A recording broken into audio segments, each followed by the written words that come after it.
Written late in life, Bela Bartok's Concerto for Orchestra is one of the most frequently performed works of the 20th century.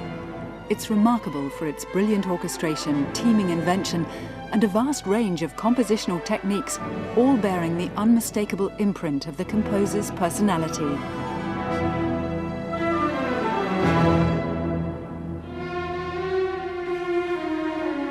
As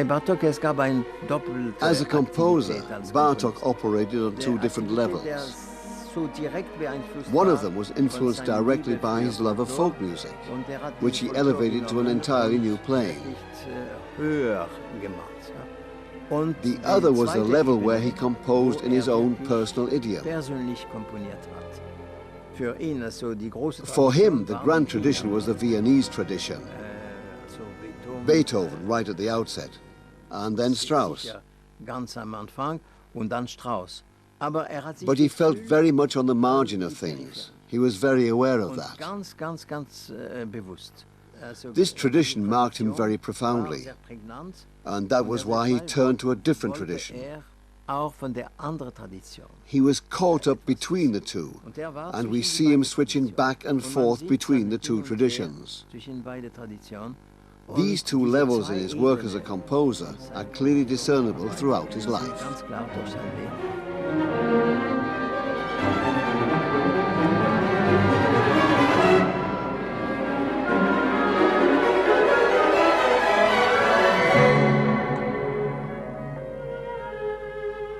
Bela Bartok was born on the 25th of March 1881 in the south of what was then Hungary.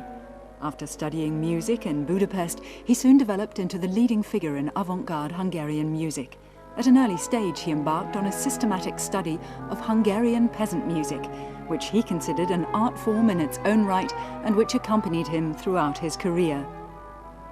In the late 1930s, Bela Bartok was forced to terminate his studies.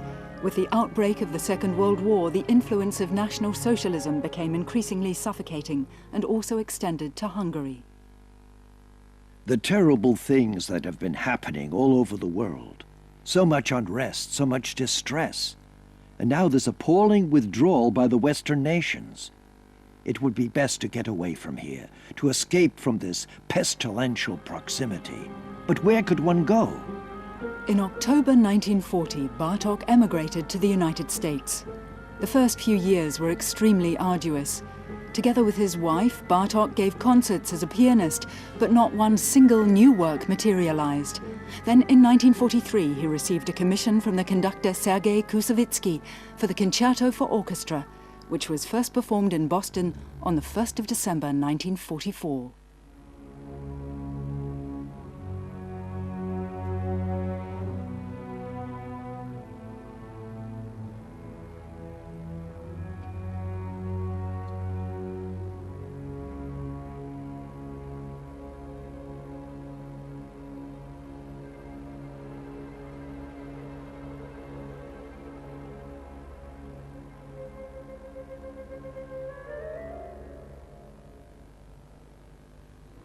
The first movement of the Concerto for Orchestra begins with an earnest, austere, slow introduction. Gradually, a tonal theme in E minor emerges from this atmosphere, first on the flute and later in the trumpets. In the third movement, this theme plays a central role.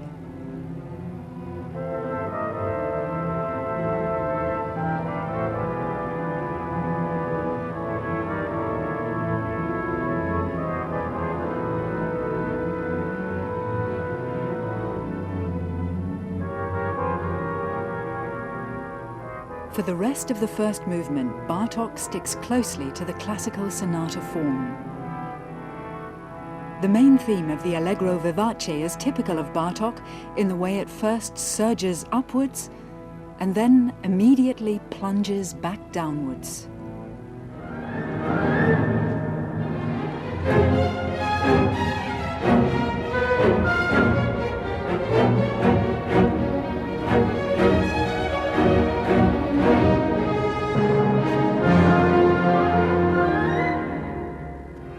Right from the outset, it's clear how the work got its name. In his program note for the first performance, Bartok writes, The title of this symphony-like orchestral work is explained by its tendency to treat the single instruments in a concertante or soloistic manner.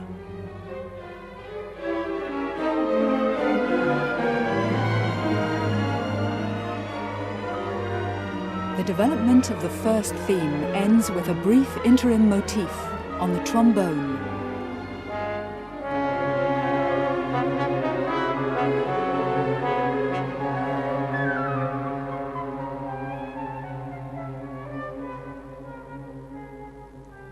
A change of tempo ushers in the second subject.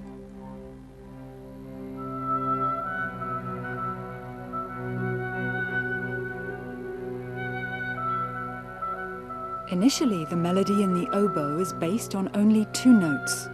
They're subjected to rhythmic variation and further development.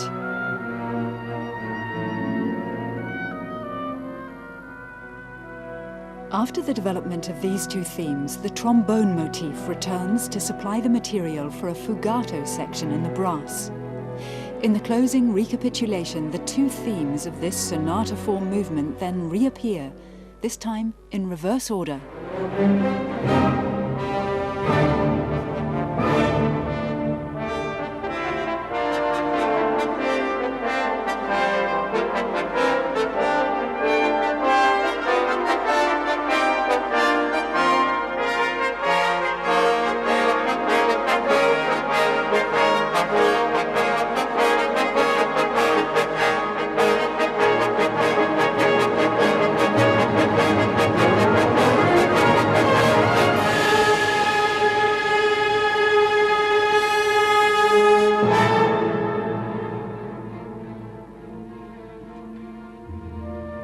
New York in the 1940s.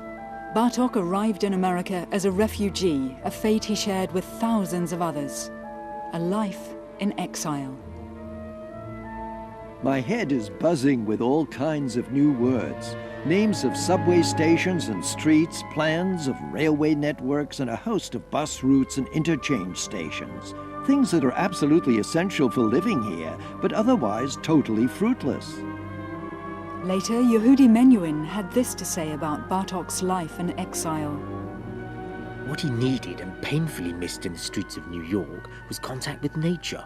Sometimes he would stop short in the middle of the petrol fumes, sniff the air and exclaim, "There's a horse here somewhere, I can smell it." His senses were intensely acute. Following his nose, he finally ended up in a small stable where you could hire horses for a ride in Central Park, and there he filled his lungs with the nostalgic fragrance.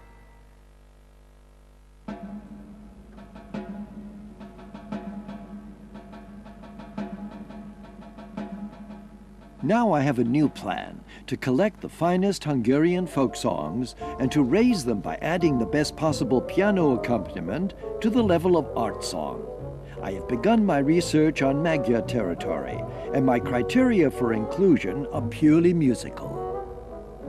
Influenced by the composer and musical ethnologist Zoltán Kodály, Bartok embarked on a systematic study of Hungarian folk music in 1905.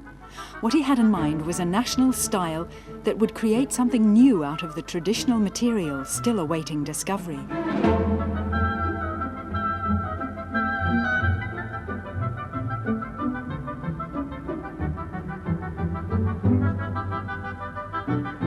As Bartok himself tells us, his approach to the second movement of the concerto for orchestra is less traditional. Many consider it the most original and ingenious section of the whole work. In the printed score, the movement is entitled Gioco della Coppia, or pair games.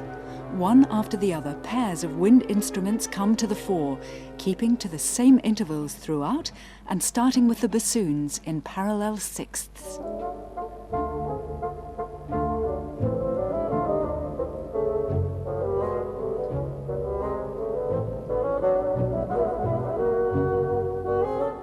The expressive quality of the music hinges essentially on the clever distribution of the rhythmic accents.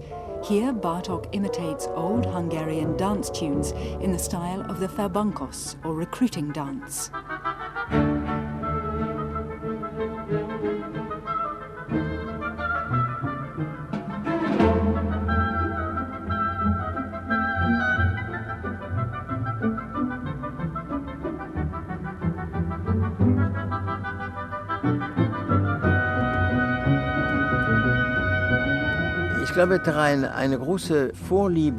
Bartok was intensely fond of folk music.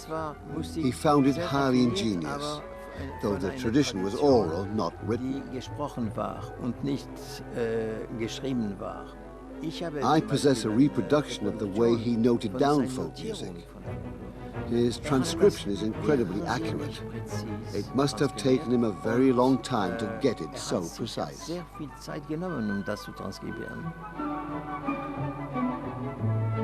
The reason why the study of all this peasant music was so important for me was that it enabled me to free myself of the omnipotence of the major-minor system. By far the largest and most valuable part of these melodies are in the old church modes, and they also display an astonishing range and freedom in the handling of rhythmic figures and changes of meter.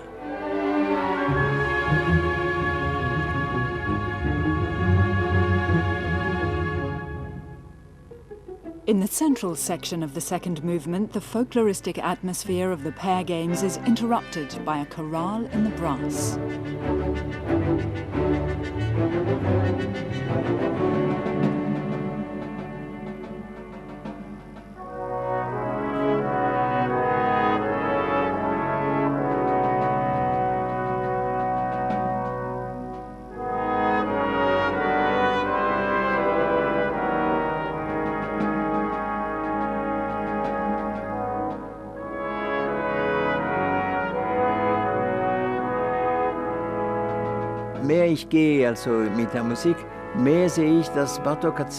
The more I live with this music, the more I realize that Bartok found solutions all his own. That means, of course, that they were unorthodox, but maybe that is his great asset. He always remained independent. He had his own ideas about music, but he put them into practice both with considerable freedom and with a great deal of discipline.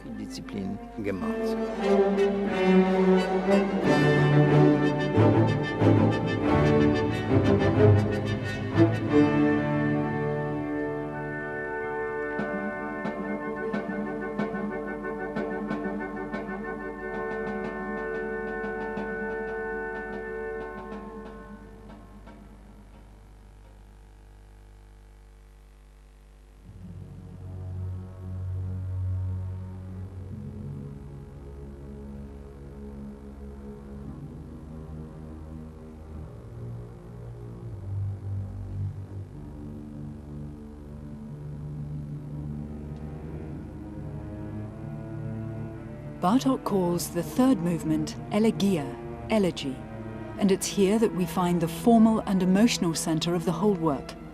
It's at the heart of a dual framing structure with two scherzo-like movements coming immediately before and after, themselves flanked by the two outer movements in quick tempo. This arch-like design of the whole work is mirrored by the A-B-C-B-A form of the third movement.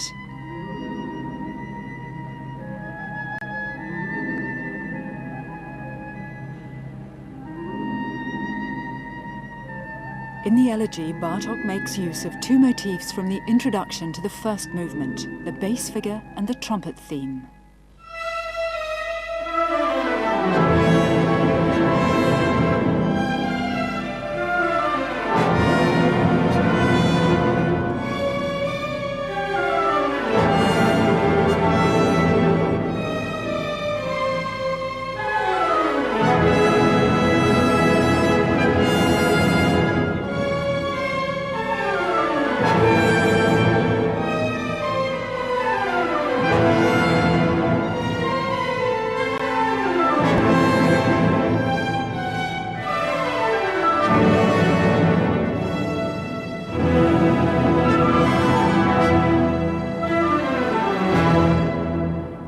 In his introduction to the work, which was written under the shadow of the Second World War, Bartok speaks of the sternness of the first movement and the death song of the third. This can legitimately be seen as a reference to the orgy of destruction unleashed by the Nazis that drove him into exile. Bartok was gravely concerned about the course of events in wartime Europe. At the same time, he was dogged by health problems. Since his arrival in America, he'd been plagued by bouts of fever and severe pain in his joints and nerves. To the very end, his doctors kept him in the dark about the fact that he was suffering from leukemia. Wenn man denkt an Bartok, we must always remember what life was like for him in America. He had a very hard time there. His reputation as a composer was non-existent. He was ill and his works were rarely played. In late 1942, he wrote to his son, "My career as a composer is more or less over. The quasi-boycott of my works by the leading orchestras continues. No performances of either older works or new ones. It is a shame. Not for me, of course." Dann also kam dieser Auftrag von Kusewitsky. Then came the commission from Kusewitsky. Die Geste von Kusewitsky war wirklich, wie man This gesture on Kusewitsky's part was rather like giving alms to the poor. arme Leute, ja. Und dann plötzlich But suddenly the piece turned out to be a huge success. Riesenerfolg mit diesem Stück. First in Boston, Das war zuerst in Boston. and then in New York with the Boston mit dem Symphony Boston Orchestra. Symphony Orchestra. Und das war der It was erste Bartok's Erfolg first von success in America. So plötzlich But he was hat too ill das for it to war register, eine wunderbare and he Zeit. died Und shortly er ist afterwards. zu krank, also er ist sofort, fast sofort gestorben.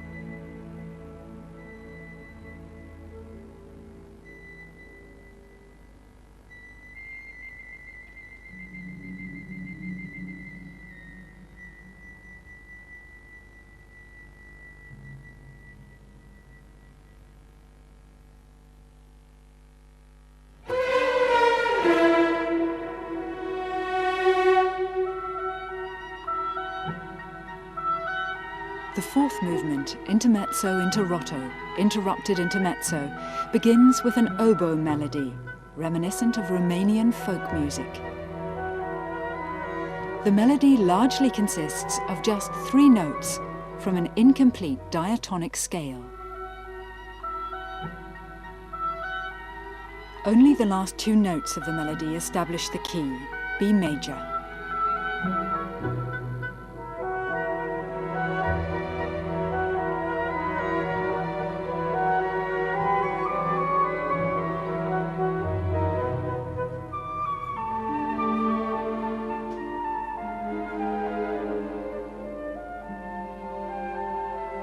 A new melody in violas and violins brings a change of mood. This serenade can be interpreted as expressing Bartok's nostalgia for his homeland.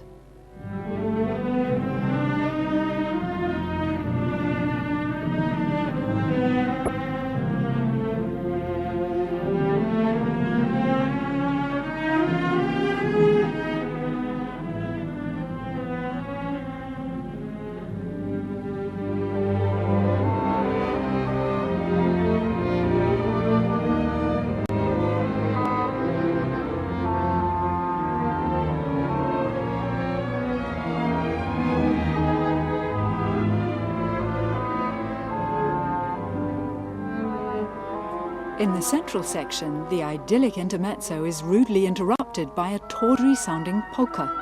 This may be either a quote from Lehar's Merry Widow or a motif already used by Shostakovich in his Leningrad Symphony, probably also for programmatic purposes.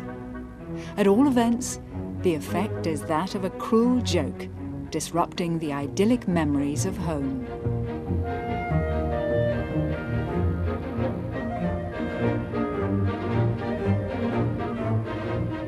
Hier, das ist wie ein Zitat, also ich meine. Yes, this is very much like a quotation. It really is very hard to understand what his intentions were. It is humorous, of course, but we don't know what he was making fun of. It's very difficult to fathom. Anyway, we have the serenade, and then this very vulgar interruption, the kind of thing you get in Mahler sometimes. And then he returns to something very, very civilized.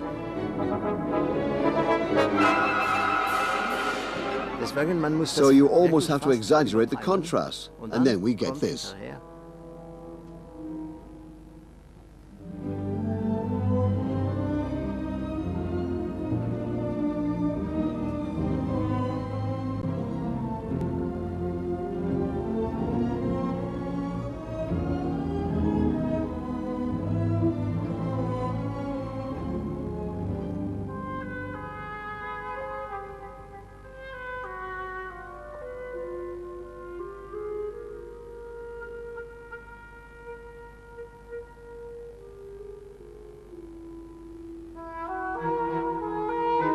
The fourth movement of the Concerto for Orchestra is frequently referred to as the most programmatic of all, the one where Bartok gives musical expression to the largest number of scenes taken from life. In his program notes, he merely mentions the circular structure of the movement. But he's said to have revealed more of his intentions to the pianist György Sándor, the soloist in the first performance of his third piano concerto. The composer declares his love for his home country, but the serenade is suddenly interrupted by an outburst of brute violence. Coarse men in boots break in on him and even smash his instrument.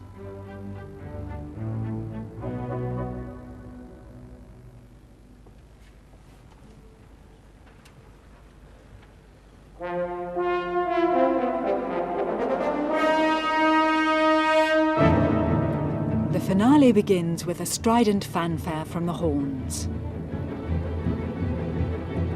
This whole movement is notable throughout for its whirling, dance-like character. The strings play very quick, regular 16th note passages in perpetuum mobile style, a challenge for conductor and orchestra.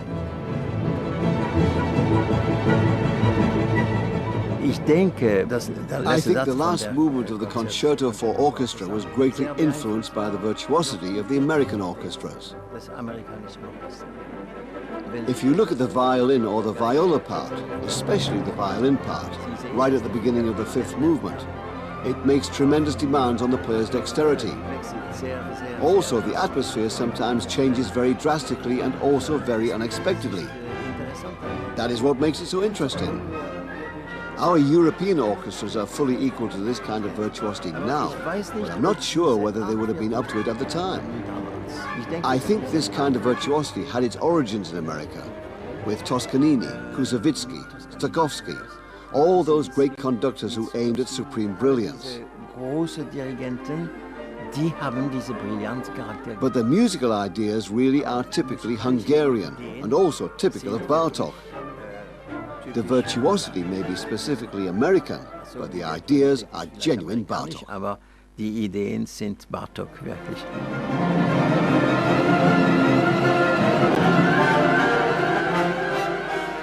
The first part of the last movement leads into a woodwind fugato in which Bartok returns to the fanfare theme right at the outset.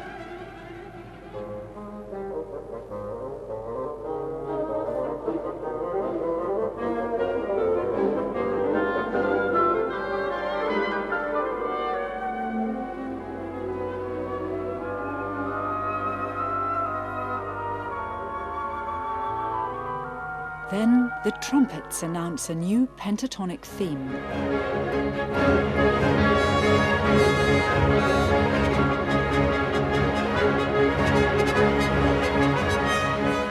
Shortly afterwards, this theme is used as the subject of a fugue in the strings.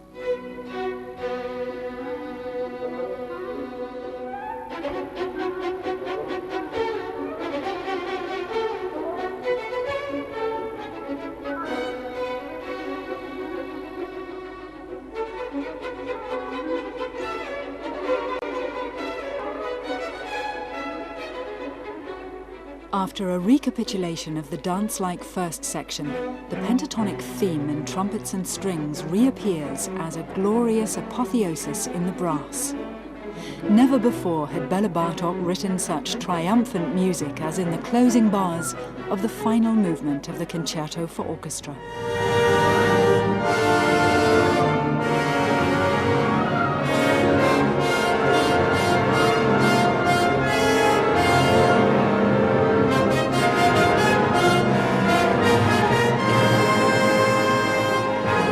program notes for the first performance in New York, Bartok outlines the structure and the intentions of his concerto.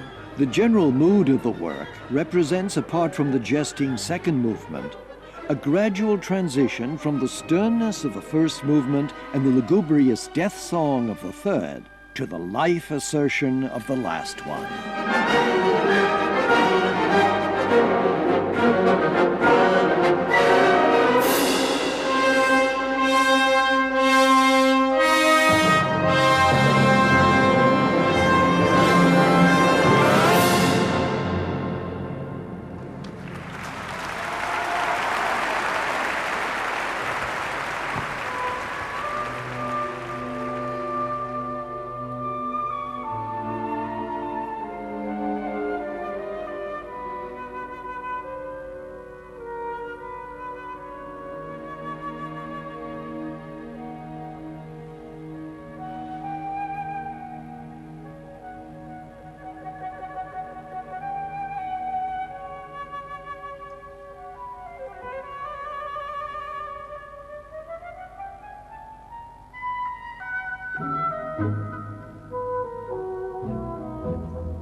Prvi i jedini, pravi digitalni program, RTS Digital.